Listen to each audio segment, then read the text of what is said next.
Hey guys, if you're shopping for knives and gear, make sure you check out the description of the video you're watching right now for links to some great online retailers. There's also individual links for knives that I personally recommend. Thanks! What's going on YouTube? Metal Complex here, and today I've got another interesting discussion topic to share with you guys.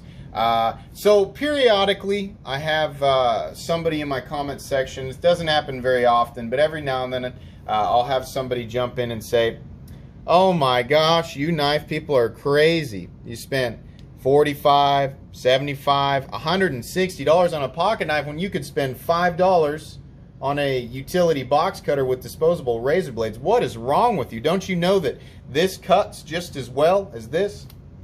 Yeah, we've all heard that. Most of us will just, roll our eyes and wave it off. But this is worth exploring. This is worth talking about. I want to cater to new people, or people who genuinely don't understand why people like us choose stuff like this over stuff like this. This is worth exploring, right? I don't want to just laugh it off with no explanation. So yeah, that's what we're going to talk about today. Thank you so much to my generous patrons who are supporting me right now. If you'd like to get your hands on some of these cool stickers and some other exclusive benefits, there is of course a link down in the description. The support would mean the world to me, and be sure to follow me on Instagram at metal_complex. Alright, so let's get a couple of things out of the way. First off, if you work construction, if you work with shingles every day, if you work with sheetrock every day, basically if you are using your knife every day, all day, if that's really what you're doing, and the blade length, the tasks that you're doing are more precision or draw cuts, right, drag cuts, whatever you want to call them, this with a disposable razor blade or a hook blade, if you're working with shingles, that is the best choice, period. Anybody who tells me that they take their regular folding knife and that they use it in place of that every day, number one, I don't believe you. But if you do, I don't think that's an intelligent choice, because you're probably spending a nightmarish amount of time resharpening your knives. It does not matter if we're looking at 8CR or 9CR 13 MOV, S30V, M390. It doesn't matter if we're looking at Maximate, etc. Stuff like shingles, sheetrock, and stuff like that all day, every day will destroy the blade. This is a better choice, period. And the funny thing is that I might have just informed 3 people of that. So for people who are, if you are the type of person coming in and asking this question, rest assured that basically nobody is laboring under the delusion that this could possibly be, this could possibly be a better choice than this for stuff like what I was talking about, sheetrock, roofing. We know that. We know that. But not everybody does stuff like that. In fact, that's, in terms of the, people who watch my channel, we got people who come from all different walks of life. I do have people on my channel who work construction. I got people who work office jobs, people who do a whole bunch of different things. Me personally, I might get my folding knife out between 5 and 20 times a week for simple things, and then I might use it a little bit harder on the weekends. So those are my own personal usage habits, right? Let's talk about value here, because that's definitely a big argument.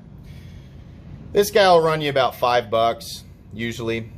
Razor blades, you're going to spend about $20 a year, I think, on average, if you're going to EDC this, right? If it's, let's say you're saying, oh, I don't work construction, I don't use my knife that much, but still the value. I mean, why would I spend so much money on this stuff if I could just spend $5 and $20 a box of razor blades? And just EDC that. That'll last me forever, right? I don't know. Let's say $20 worth of razor blades last you for 2 years. Okay. So you're spending $20 to $40 a year forever, or $20 to $40 every 1 to 2 years forever on this, right?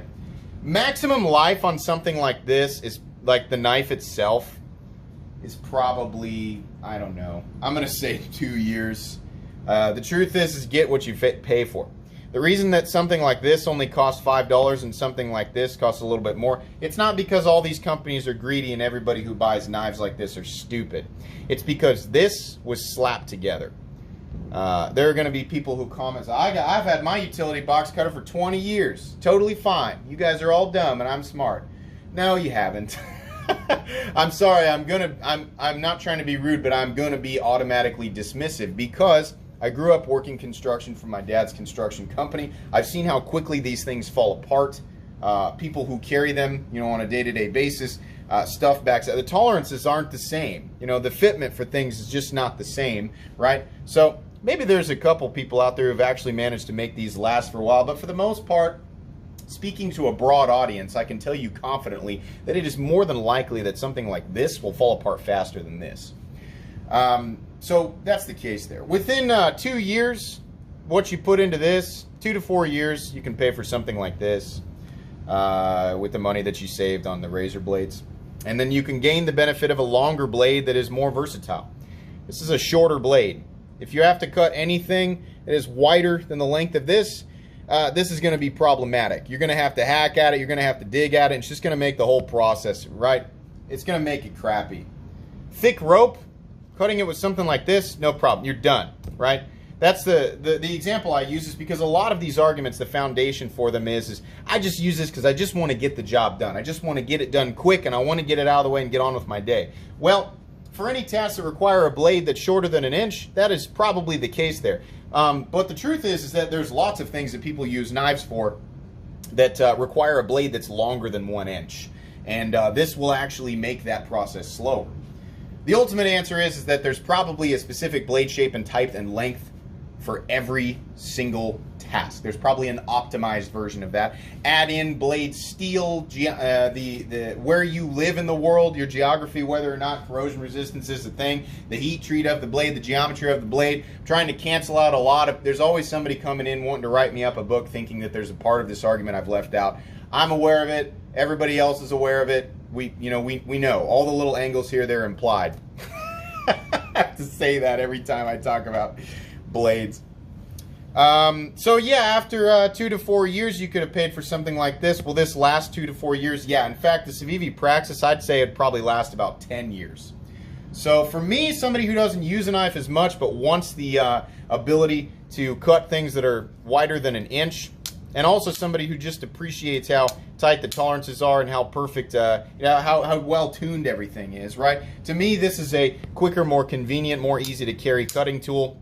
This is clunky and gonna push the thing and snap. I'm not exaggerating there either. This is so uncomfortable. This and it's just like poorly positioned, so grindy and just awful. It's just slow. Right? If you've never handled something like this, you're not going to care, right? But after you handle something like this and you realize that deploying the blade and putting it away or just substantially, you just come to appreciate things like that, right? I don't mind spending a little bit of extra money on sharpening equipment, teaching myself how to sharpen, because truthfully, even if I'm EDCing the same knife every single day, the most I have to sharpen it is maybe once a month. And that takes me about 45 minutes, maybe an hour, hour and 15 if it's a really hard steel, right? That's worth it to me. So we're still, the justification for me and how often I use my knives and what I use them for, the justification is there for something like this, right? As time goes on, however many years it would take to save up for something like this, right? If we're looking at, let's say it's 20 bucks a year is your investment in something like this, right? So for 80 bucks, you're looking at 4 years. For 160 bucks, you're looking at 8 years. Will either of these knives last longer than 4 or 8 years? Definitely, right? Omega springs in this, right? I mean, a lot of people are going to go, oh, those Omega springs, and sometimes those break. Yeah, sometimes they do, but substitute any $150, $160 knife that has similar materials and is loved by the community, and the argument still stands. Not trying to say that this is absolutely the right choice for everybody.